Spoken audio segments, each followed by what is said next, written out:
Welcome to the Dogs Podcast with your hosts, Blake Reneker, Justin Charles, and Josh All. Hey, what's up, Browns fans? Welcome back to another episode of the Dogs Podcast. Josh All, your host today. Happy Friday. Happy weekend. I hope you guys had a great week and everything went well.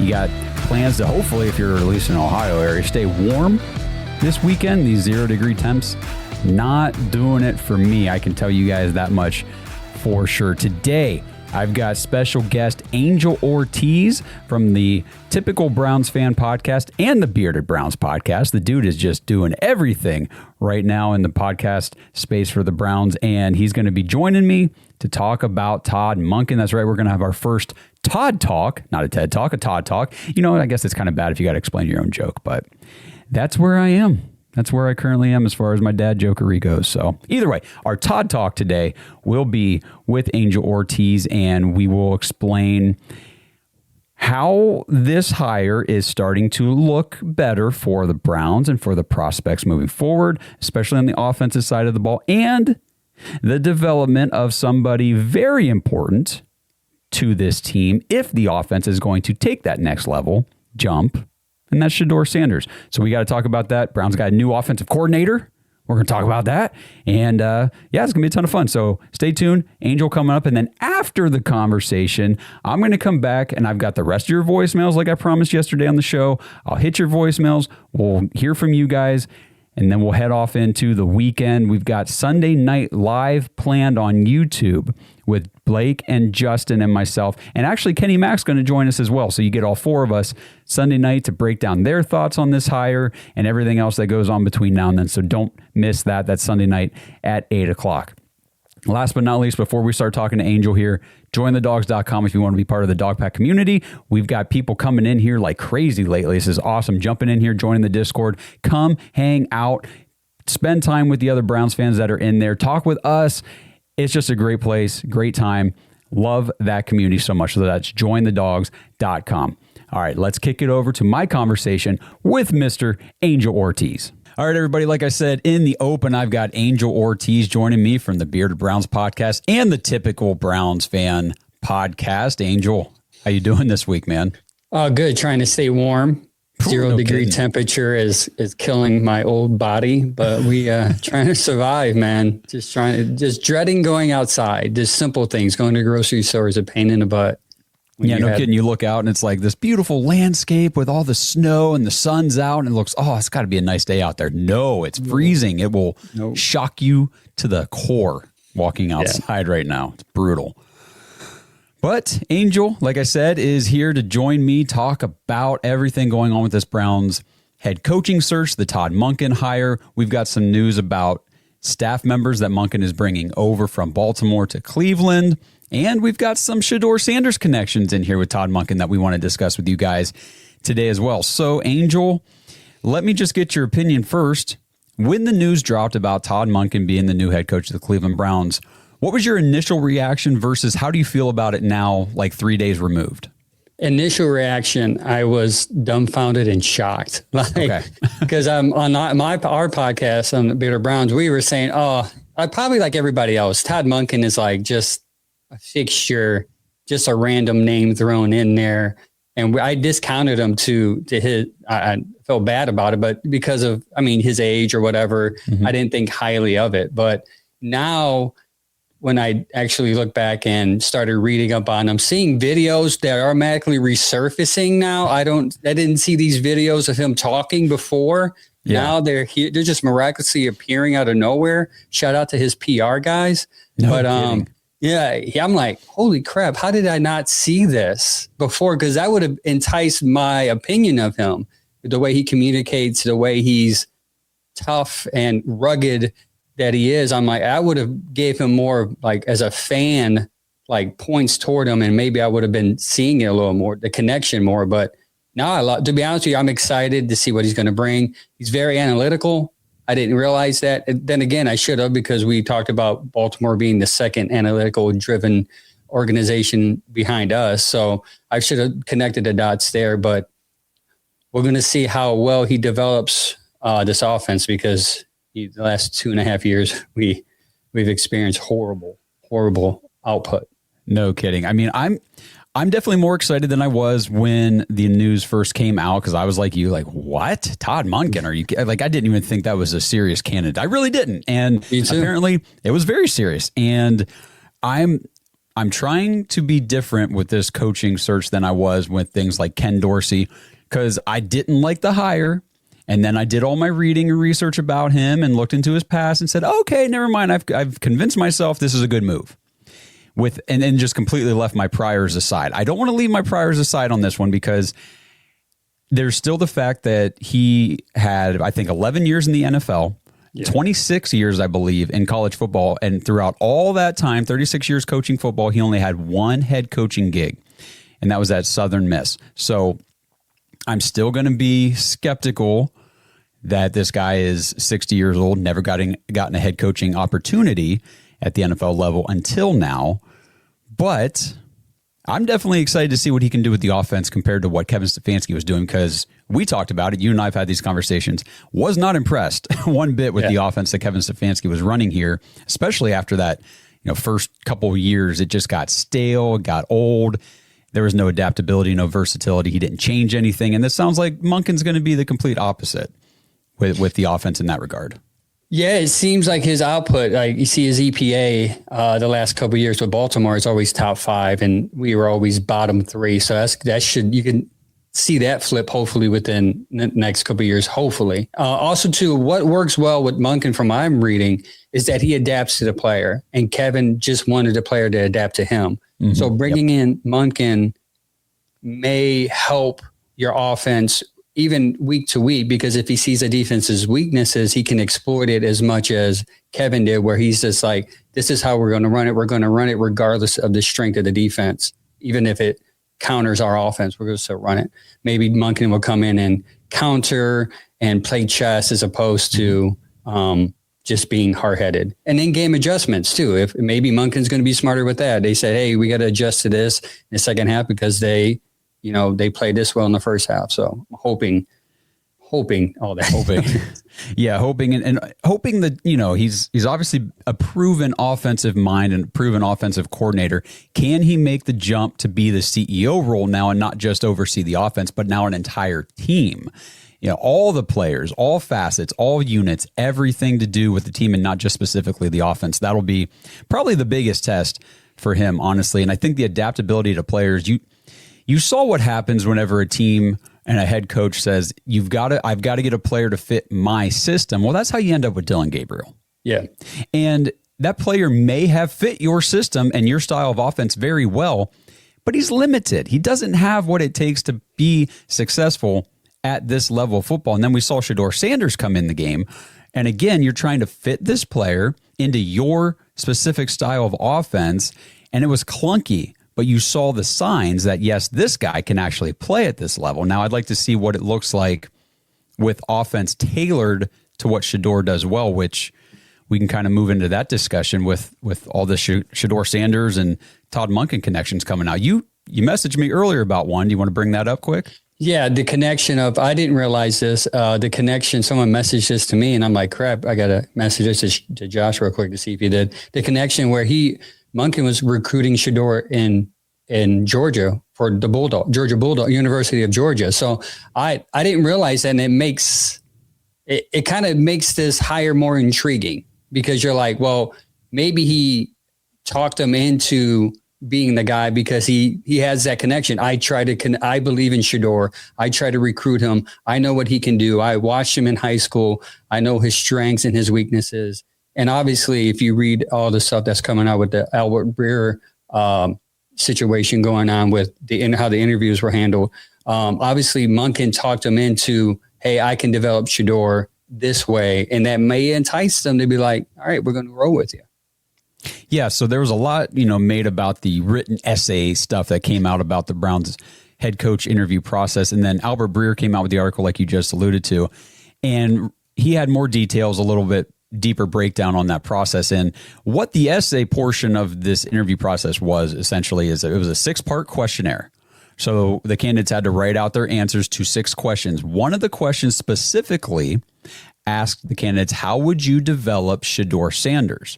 And Breer highlighted that as he was the only quarterback mentioned by name in one of those questions. He said there were 3 players specifically mentioned by name. He didn't list the other 2. I'm guessing Myles Garrett was probably one of them. Yeah. Who knows who the third one was, but one of them was Shedeur Sanders. He said, now, obviously all the discussions, had parts and pieces tailored to, talking about Dylan Gabriel and Deshaun Watson and Shedeur Sanders, but Sanders was the only one mentioned by name in that essay questionnaire part of the interview process, which was interesting. And then you messaged me and said, hey, he was trying to recruit him when he was the OC at Georgia. He was trying to get him to come to Georgia.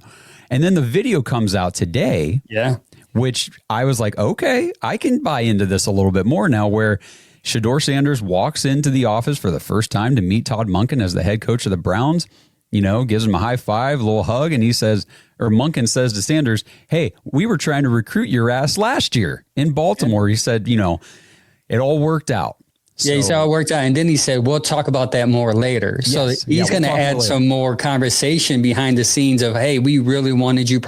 I believe in you. I'm going to invest in you. Probably give him the confidence. Because one thing I think Shedeur did lack at times last year during his playing was confidence. Whenever it went downhill, it went downhill. So hopefully Monken comes in, shoots him up with some confidence, encourages him so he can come in more confident than he was during the. And to his extent, I can see that. You push to the side because you're Dylan Gabriel and this odd quarterback competition they did during the offseason, which limited your opportunities. So I could see why he was discouraged. In the last game during the preseason, he didn't play well. So he went into the season, probably down on himself.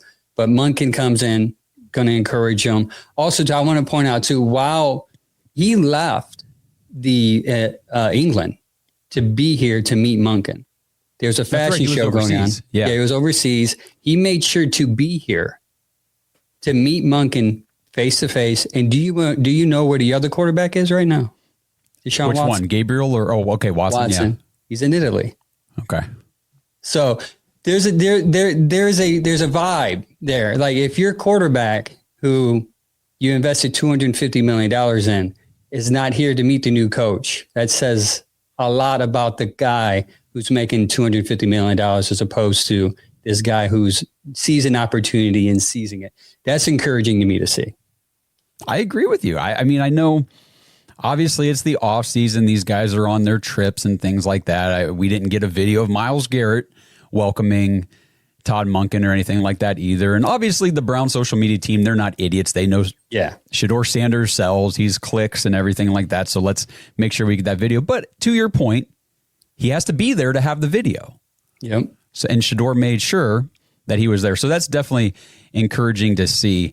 I was talking with the other guys on my podcast this morning about that. Blake said, I'm slowly coming around on this hire. I'm not going to say it's going to be fantastic or we're going to win 10 games, 12 games or anything like that. But I'm coming around to how it can be successful. And I said, I'm the same place.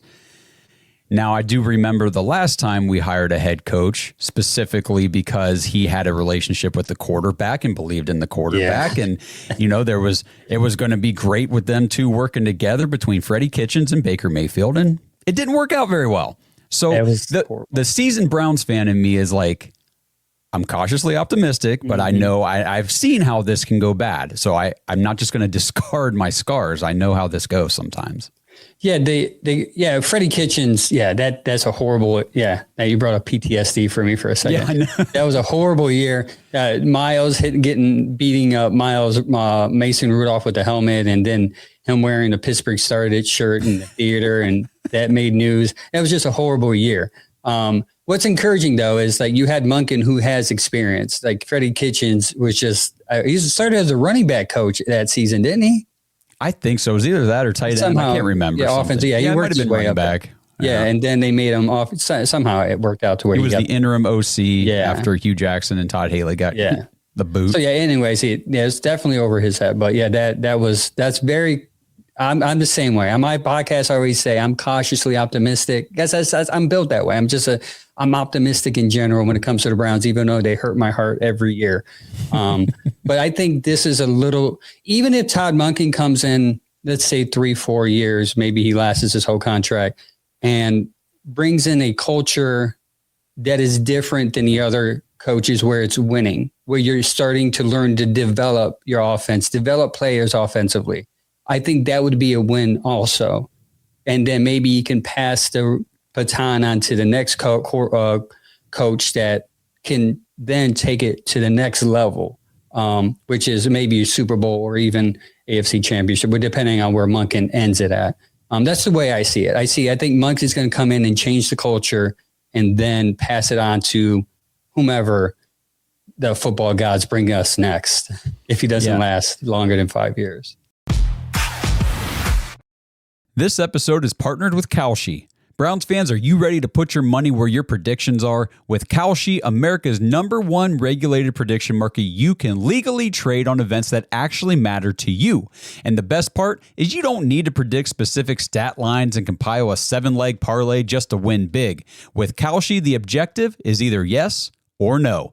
Will Shedeur Sanders be the Browns' Week 1 starting quarterback? Will the Seattle Seahawks win the Super Bowl? Will Fernando Mendoza be the first overall pick in the NFL draft? And in other sports, will the Cavs make the NBA playoffs? You can put your money on these predictions and more with Koshi. If you want to try it out, Koshi is giving $10 to anyone who signs up at Koshi.com/dogs and trades $100. Get away from disadvantageous sports books and dive into real-world outcomes with real-time odds and real payouts. Head over to Koshi, KALSHI.com/dogs, DAWGS, or just click the link in the description to get $10 when you trade $100 with Koshi. Because why shouldn't you get paid for being right? True, very true. And the only way that that culture really gets passed on is you've got to have your premium position players locked in, your core guys. And I've seen this posted, and I don't disagree online with people when they say this. Like, last year's draft class was great, but you're not going to sell people on, hey, I got a really good running back and a really good linebacker. Like, people want to, do you have your quarterback? Do you have your franchise wide receiver 1? Do you have your offensive tackles? Do you have your left tackle set and forget it in place? Obviously, you've got your edge rusher, your cornerback. Those premium positions are filled on defense. You have none right now on offense, but we're hoping Shedeur Sanders takes that next level jump under Todd Monken, which at least we know we've got confirmation that Monken likes him, believes in him, and is ready to work with him, which, you know, I never really bought into all the Kevin was sabotaging Shedeur stuff, but it was also very apparent to me that he wasn't making him a priority over Dylan Gabriel, at least for the first part of the year, which again goes back to that was his guy. He wanted Dylan Gabriel, and he tried to shove that in there and make it work. It didn't. So I think that we're going to get off on a better start with Shedeur this time around.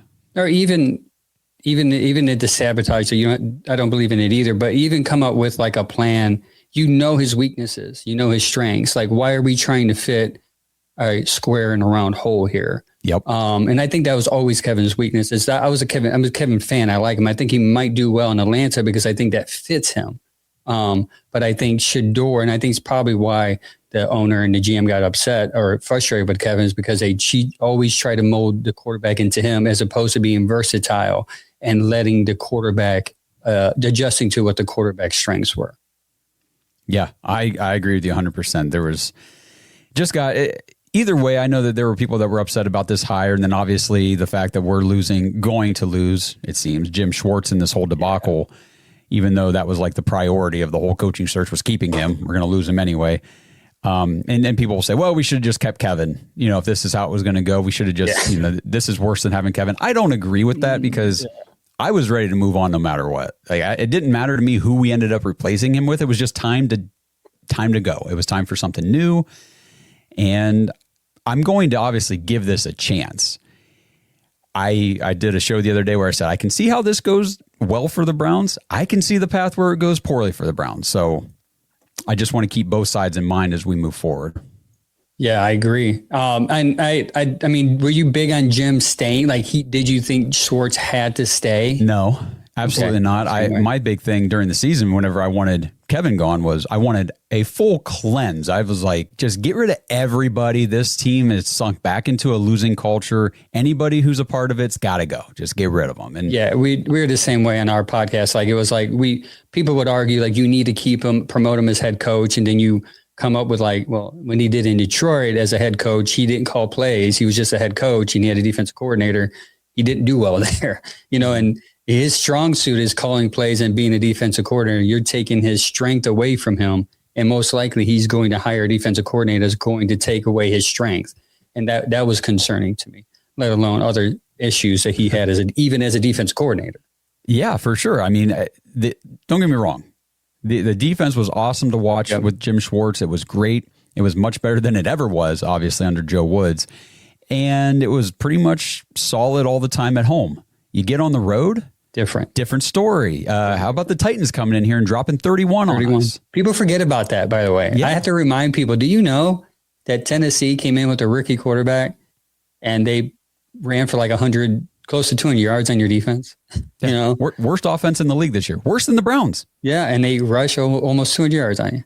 Yeah. Freaking Cam Ward looked like a first round pick, actually, So, yeah. So, I mean, he balled on you. And to the credit of that, like your offense actually did a lot of scoring. They scored 29 points that game too. I mean, Shedeur looked pretty decent to a losing cause because your defense looked horrible.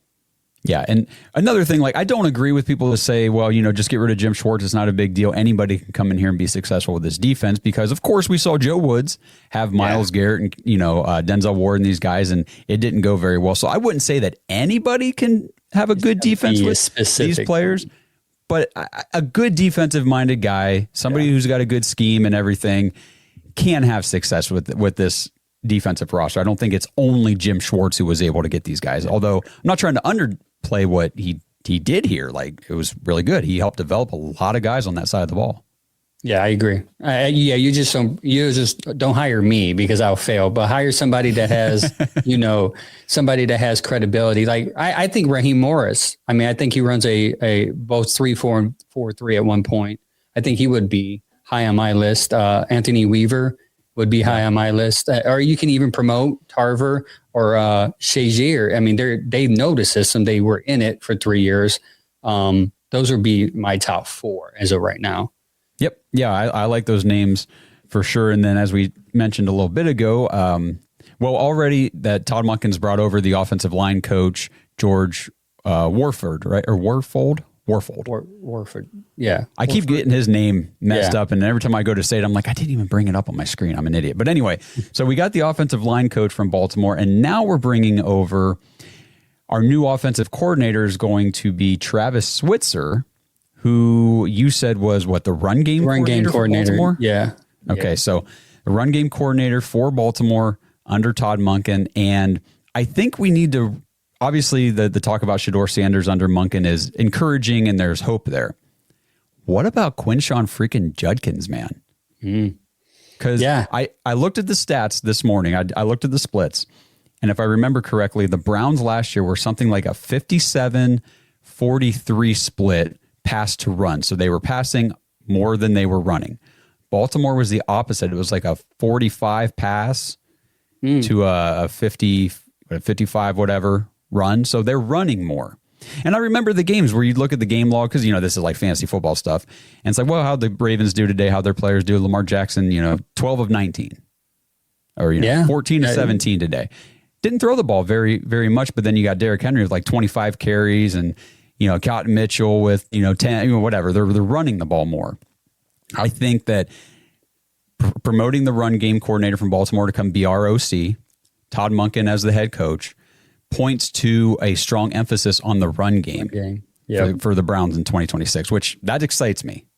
That's very exciting too, because Monken's not stupid. He realized if I run, and I know the aunties and uncles out there of Shedeur, they're going to get upset, but I know they rated him pretty high, first, second round pick, but obviously the league rated him at 5th. I mean, Monken said, hey, we're going to pick you in the 5th round. I think most of the league looked at him as a 5th round or lower guy. So Monken's coming in and say he's going to need developed. And in order to develop him properly, we're going to have to be a run first team. And you have your weapon in Judkins, even Sampson, which was underutilized last year. That I think you can actually add him to that list too. And Sanders, the running back Sanders. I mean, you bring him back, you have a three-man punching crew that you can use for the running game. Absolutely. And I don't have the list pulled up. I don't really want to go into the specific names on this show this early in the process, but the free agent class of running backs this year is deep, and it's really, really good. Like if they're going to get, I don't know the timeline for Judkins' injury recovery right now, where he's at on that, if he's going to be fully ready by week 1 or if it's going to be a slow get him up to speed for the first month of the season and then he'll be back to full. But either way, the first season off of that type of injury, he's probably going to face limitations throughout the duration of the year, would be my guess. To get another good quality running back in free agency this year is doable, number one. And I think they should probably look into it, especially if they're going to focus on the run game like that with these guys coaching the offense. Yeah, that would be a smart move. And Andrew Berry knows how to get a deal. That's something that he does well, that he hasn't failed at, is outside of receiver. He knows how to get a good deal at running back, quarterback. or quarterback. Yeah. Yeah. Defense, he's good. He'll get a corner for cheap. Maybe he'll find a good running back for cheap. Yeah. And I keep seeing the Tyler Linderbaum connections. Yes. The center, free agent center who played for the Ravens. Now you got Todd Monken come over here, and the run game coordinator and the O-line coach. Throw a couple million his way. So you overpay for him a little bit. I would overspend for Tyler Linderbaum to get in here and anchor down the center of that offensive line and then go from there. See what else you can do in free agency. There's some studs in this draft that you can get. I would love to get Jennings Dunker. I don't know if you know about him. Yeah, I've been reading on him. The kid from Iowa. He was lighting up the Senior Bowl. You can get him at 24 probably too. Get him where? You can get him at 24-ish. Yeah. Oh, yeah, I think so. I think you could probably get him early second too. Well, I guess depending on how he rises or falls during the draft process here. But early on, it was second round is kind of where I was seeing Jennings Dunker. But, it's good to talk about these things and see that it's not all doom and gloom for the Browns. Like there is a path forward where this works. You get Linderbaum is the path, right? You get Linderbaum, maybe get a good, decent other tackle, somebody that's doesn't break the bank, but someone that's consistent. And then maybe we talked about it, get 2 receivers, 1 and 24, put them out there and then go in the second round. Get the guy from Iowa. You have a good, solid team for Shedeur right there, at least to start off. If Barry wants to win this draft, that's what he should do. Yeah, and early on, I was more convinced that it would be a good idea to take 2 receivers in the first round. As I'm starting to go through the wide receiver prospects and where they're currently projected to go in the draft and that kind of stuff, this draft doesn't really have like the top end elite receiver prospects. Like your Malik Neighbors or your Jamar Chase. There's nobody like that. But it's a deep class. It's a deep wide receiver class of guys that are going to come in and be good contributing players on an offense. So I think the Browns could probably get a good second receiver in the second round somewhere, or they could trade up from the third. They've got so many draft picks. They can move around this year. 25 fifth round picks that they can. Yeah, it's crazy. They had like 5 or 3 or 4. But yeah. So, is there anything else about Todd Monken that you wanted to bring to the table here or talk about? No, I think we hit it all as far as him surprising me as far as his ability to communicate offense, his ability to. There's a video going out there of his 5 points of how to be a successful offense, and if you look at those 5 points, we lacked all 5 of them last year. Oh, yes, we did. So if he can bring that same message to his team and say, I think explosive plays was on there too. I think he needs to apply that to this team, and then we'll see where we're at in the next couple of years. But I'm very, after settling down and actually looking at it, I think that was a good choice by Andrew Berry and Haslam to bring in the older guy who's more proven. I was a little happy about Shieldhouse. I saw a lot of smoke there on Tuesday. I'm like, maybe they're going to make the news. Maybe they're going to make the report here. But it all switched on Wednesday. I think that was probably a better move for the now, because Barry said we're going to do what's benefit for where the team is now. And if you look at where the team is now, offensive development is important. And Todd Monken has developed the offense. Wherever he's gone, he's improved the offense. So maybe he can do it here. Yeah, I agree. I'm definitely, again, cautiously optimistic that he can do that he can help develop these young offensive players. We can get some new young offensive players again this year, start to get that solid premium position core group put together. The big thing, like I said before, can he make the transition from offensive coordinator focused solely on that unit to being the head coach, the overall seer of the whole team at the NFL level? Obviously, he's done it in college for, I think it was 3 seasons at Southern Miss. That's the only head coaching experience he has, but NFL ain't college. It is a different animal. Yep, I agree. So, all right, Angel. Well, I appreciate you joining me here today, and hopefully we'll have you back on here as the offseason continues. We'll talk draft stuff or whatever else we can fit onto these episodes. Yep. No, thanks for the invite. Love coming out. Appreciate it. This episode is sponsored by ButcherBox. Browns fans, I hope you didn't miss out on the Christmas promotion from ButcherBox, but if you did, I have great news. The promo is still running this week. Head to ButcherBox.com right now and new members will receive your choice between free New York strip, ribeye, or filet mignon in every single box for an entire year. Plus, you get an extra $20 off with promo code DAWGS, DAWGS, at checkout. Just head over to ButcherBox.com, choose your box and your delivery frequency. With the custom classic box, you get exactly what you and your family love. Choose from over 80 products, including meat and seafood. Plus, you can manage your entire subscription online, and you can change your box type, your product selections, your frequency, or your delivery date at any time. Shipping is always free. Deliveries come straight to your door on your schedule, and you can cancel anytime. Every meal is easier when your freezer is stocked with high-quality meat and seafood from ButcherBox. That's ButcherBox.com. Right now, get your choice between free New York strip, ribeye, or filet mignon in every box for an entire year, plus $20 off with promo code DAWGS, DAWGS, when you check out. This episode is sponsored by ISSA. Browns fans, if you're into health and fitness, have you ever wondered how you could maybe turn those hobbies and your passion into an actual career? If that sounds interesting to you, then ISSA has the opportunity you've been looking for.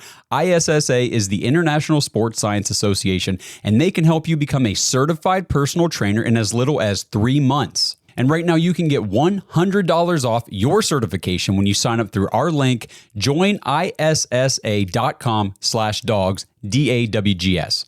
Now, certifications are 100% online, self-study, and self-paced. You can study anywhere from your phone, tablet, or computer. And the final exam is open note, open book, aka piece of cake. Except you fitness nuts probably don't eat a ton of cake, so let's just call it a piece of delicious protein bar. And ISSA has the #1 job guarantee in the industry. If you get certified and sign up to be a certified trainer with ISSA, you have a job guarantee or your money back. ISSA has over 10,000 gym partners that have over 73,000 open jobs for trainers right now. And you don't need a 4-year degree or a 2-year degree. You just need your certification to qualify for these jobs. So what are you waiting for? With certification this simple, there's no excuse not to pursue your passion and become a certified personal trainer today. Get $100 off your certification at joinissa.com/dogs. You've wanted to make a change long enough. Now it's time to do something about it. That's joinissa.com/dogs for $100 off your personal trainer certification. Okay, thanks again to Angel Ortiz from the Typical Browns Fan Podcast and the Bearded Browns Podcast. Go check them out on all the socials. Check them out on YouTube, podcast apps, wherever you guys listen to your content. You can find them. Great stuff from those guys and Angel himself. So to wrap up the show today, I've got messages from the website. I've got voicemails from you guys. I haven't read these and I haven't listened to them yet. So this is an off-the-cuff experience, again, with your guys' reactions to what's been going on this week. So the first message I pulled up, and again, you guys, I'm reading this for the first time with you. So First message here. This is from Patrick on the website. He says, I'm trying to wrap my arms around the whole Jim Schwartz reaction. Scenario 1, Schwartz presented the Browns with an ultimatum. Hire me or else. But this doesn't jive with the Browns' insistence that any incoming coach would have to keep Schwartz. Surely the Browns would have consulted with Schwartz before going that direction, or the Browns knew Schwartz would leave and they didn't care. Scenario 2, Schwartz was on board with staying with a new young coach like Shieldhouse, but was put off when the Browns basically hired a coach in the same mold of Jim Schwartz as far as age and experience. What are your thoughts? Both? I don't know, man. You make some really good points there, Patrick. I gotta tell you. It doesn't make sense that the Browns would predicate the entire head coaching search on keeping Jim Schwartz as D coordinator if they already had an inkling or knew he was going to get pissed off and leave if it wasn't him as head coach. I agree with you. Like, that doesn't really make sense. You would check, right, with Jim Schwartz first. And I mean, you had 2 super long interviews with him in person. I would imagine they would have said, hey, listen, are you willing to work with one of these other coaches? And that leads into your second scenario. Maybe it was Todd Monken that he said, that's the one I don't really want to work with. But then that doesn't jive either with the announcement that came out when they hired Monken and said that part of the reason why the Browns hired him is because they felt him and Jim Schwartz would work well together. So I'll tell you what, man, that whole thing does not make sense yet to me. If anybody else has any insight or theories on the whole Jim Schwartz not wanting to be here anymore thing and how that all came to be, let me know, because definitely interesting. All right, next message here from Matthew says, I know this most recent coaching search was a tipping point for a lot of fans. Check out this article about a fan who started a petition to hold ownership accountable for their habitual mismanagement. Please consider signing and sharing. Love the podcast. Okay, so he sent me a petition to sign. Matthew, I'll take a look at those links here as soon as the podcast is over. Next message from Kevin says, hey, big fan here from Cleveland. Just wanted to say wasn't a big fan of the hired head coach, but I just saw his interaction with Shedeur when they first met, and it gave me some hope. Just talked about that with Angel. Yes, that was definitely good to see, Kevin. Definitely good to see. Last message here from the website. Oh, it's Venti. How long is this one, Venti? Come on, man. You can't do this to me. Do you guys want me to read this? I'm talking to you like it's a live show. I know it's not. Screw it. Let's do it. Here we go. Message from Venti just from yesterday. So apparently, even though he hates me and hates the show, he's still watching the show. Venti, you and Aaron Butler, or are you Aaron Butler? All right, he says, just from yesterday, here's a quick rundown of the bullshit you made up. I said I wasn't excited about Monken. Not that I didn't like him. Unlike you, I don't make up an opinion before I collect evidence. Okay, so you're not a human. You said the whole coaching search was designed around keeping Schwartz. That's just made up bullshit. Okay, I'm going to stop this right here. What did I dream the last 3 weeks? I posted this in the Discord, so jointhedogs.com if you guys want to be part of these conversations. I posted this in Discord last night. I said, am I crazy? Am I crazy? Or did we not hear report after report after report, day after freaking day for the last 3 weeks, that one of the main priorities for this head coaching search put upon these candidates was the preference to keep Jim Schwartz as defensive coordinator? Am I nuts? I swear, these guys, Venti, these other people on social media, all of a sudden are trying to make me feel like the last 3 weeks did not happen. I got a lot of confirmation from all my buddies and everybody in the Dog Pack community last night that no, I in fact am not crazy, that yes, that did happen, and that is how the last 3 weeks went. I'm like, thank you guys, because this kind of stuff is making me feel a little bit nuts. Okay, he says they were never demanded that anyone had to keep Schwartz on their staff. I never said that they were demanded. I said that it was predicated on the team wanting to keep Jim Schwartz as defensive coordinator. I never said that that was like a hard and fast written in stone requirement, but I think it was very strongly preferred, Venti. Okay? Now who's putting words in somebody else's mouth? Guys, bear with me. Venti's got a whole book he sent me. I'll probably just read some of this. He said, you keep saying they could have hired Monken 3 weeks ago if they liked him. They could have. There was no reason to rush it. There's also not a reason to drag it that frick out with Senior Bowl, Shrine Bowl and stuff. They missed all that with this coaching staff. Guess who's offensive coordinator and head coach were not at the Shrine Bowl. Guess whose GM wasn't there? The Browns, because we were doing this coaching search. Don't tell me there was no reason. I'm not saying they had to rush it, but a little bit more urgency probably would have been nice. It says you are clearly clueless on how to interview and hire for a job. Okay, well, why don't you get in there and you do it, Venti? The Browns, along with every other team in the NFL, have been at the Senior Bowl the whole time. Yes, they're scouts.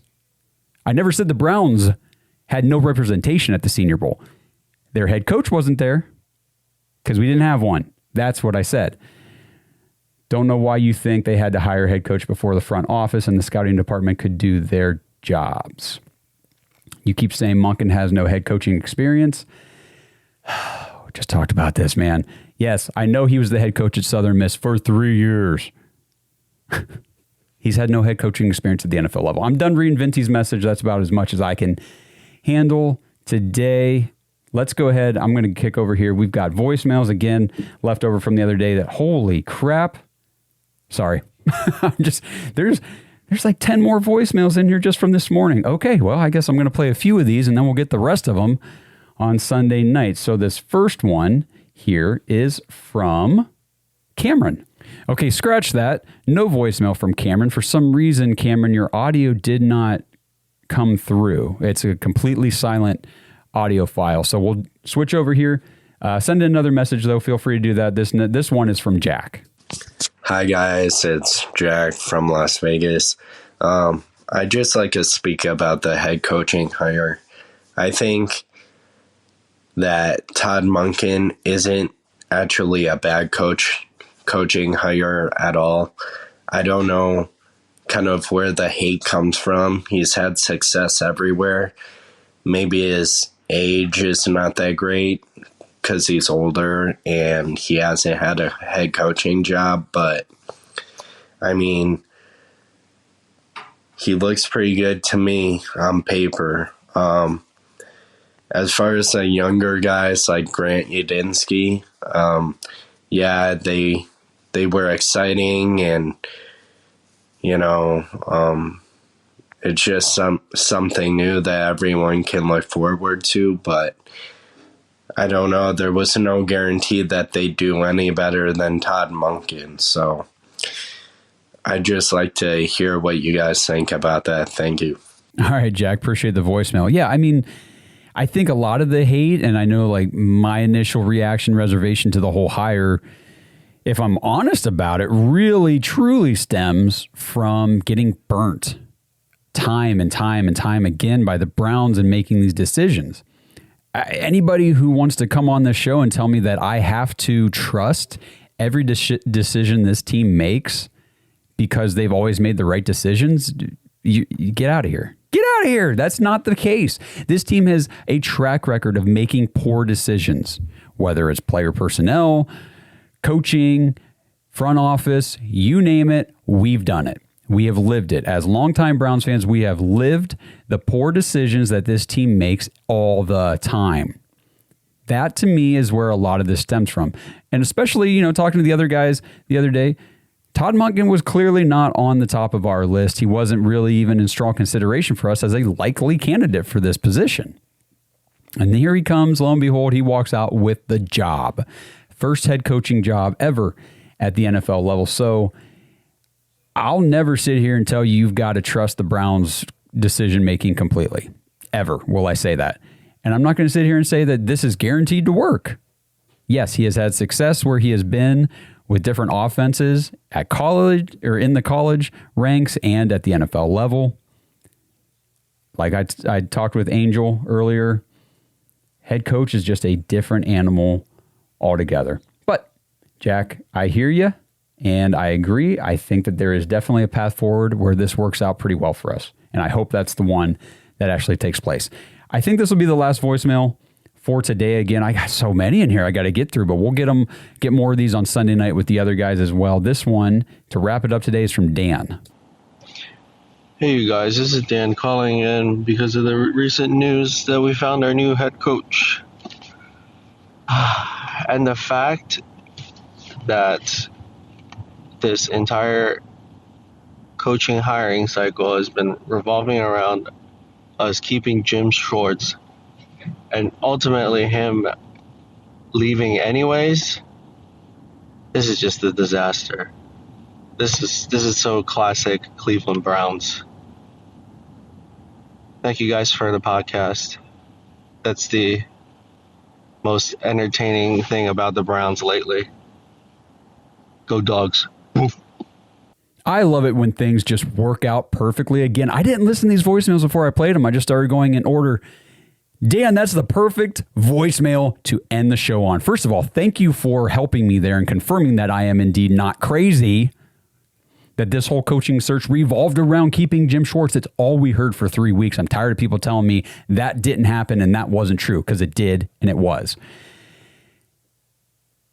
And then also you speak to the point I just made, and you used the phrase that hits it nail right on the head. Classic Cleveland Browns. This team has a history and a track record, whether you want to admit it or not. And if you're a newer fan, you don't know this, or you don't understand how deep it runs because you weren't here for it. And that's not your fault. That's fine. I'm trying to explain to everybody who's not been here for a long time as a Browns fan. We've seen this type of story before. I'm just trying to caution everybody that we've gone down this path before with a head coaching search that didn't exactly go as planned, or at least optically doesn't look like it went as planned. Obviously, if you were trying everything to make sure you kept Jim Schwartz just to ultimately make the decision that got him out the door, probably didn't go the way you intended. Most likely scenario. I'm going to leave the door wide open for this to be successful, but I am not going to sit here and guarantee it for anybody, because we have the history to show us that when the Browns make decisions, a lot more times than not, unfortunately, they just don't turn out to be the right ones. I'm rooting for Todd Monken. I'm never going to root for somebody in the Cleveland Browns organization to fail. That's kind of my perspective and my approach to everything, whether it's a coach or a player, front office guy, whatever. It's as soon as you become a Cleveland Brown, I am going to root for you until you give me a reason not to. It doesn't mean I'm rooting for you the whole time you're a Brown, no matter what. But as soon as you give me a reason not to root for you anymore, then I won't. Because again, I'm all about the Browns. I love the team. I don't love any individual names. Like, I'm not married to a name. I'm not married to a player or a coach. This is all about what's best for the team, best for the Browns, and best for me to get my team to the freaking Super Bowl one time in my life would be wonderful. So let's hope and root for Todd Monken. I'm going to root for him. I'm hoping he's successful here. Sorry if I'm just a little bit skeptical and not willing to jump full on into let's hype this thing up. But again, there's definitely positives, tons of positives with this head coaching hire for the Browns. So I hope everybody has a great weekend. Thank you guys for tuning in. Go follow Angel and their podcast and everything those guys are doing. They're awesome. He's a great dude. Going to have him on more, and I'm hoping to collaborate in different ways with him also in the future. Like, he's just a good dude and puts out great content. Yeah, I'll just kind of leave it at that for now. But thank you guys again. JoinTheDogs.com if you want to hang out in the Discord with everybody, get these 24/7 conversations going and all that kind of stuff. It's constant in there, and it's awesome. So it's a great place to be. JoinTheDogs.com. I got more voicemails to get to on Sunday, and what we don't get to then, I will get to next week. We'll get all of your voices and opinions on the show. Keep sending them in. Love hearing from you guys. It's thedogspodcast.com to get your voicemails, messages, all that kind of stuff. Venti, lose the website, man. Forget the URL, because I'm tired of hearing from you. But everybody else, you are more than welcome to send in your messages. And we'll see you guys on Sunday night, YouTube Live, 8 o'clock p.m. Jump in the chat, talk with us. Have a great weekend, guys. Let's go Browns. Thanks for listening to another episode of the Dogs Podcast. Make sure you subscribe on YouTube and follow us on Twitter at The Dogs Podcast. Get your thoughts on the show at thedogspodcast.com.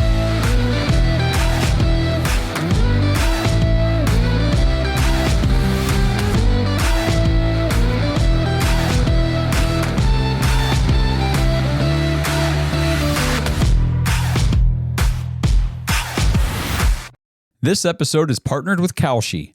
Browns fans, are you ready to put your money where your predictions are? With Koshi, America's #1 regulated prediction market, you can legally trade on events that actually matter to you. And the best part is you don't need to predict specific stat lines and compile a 7-leg parlay just to win big. With Koshi, the objective is either yes or no.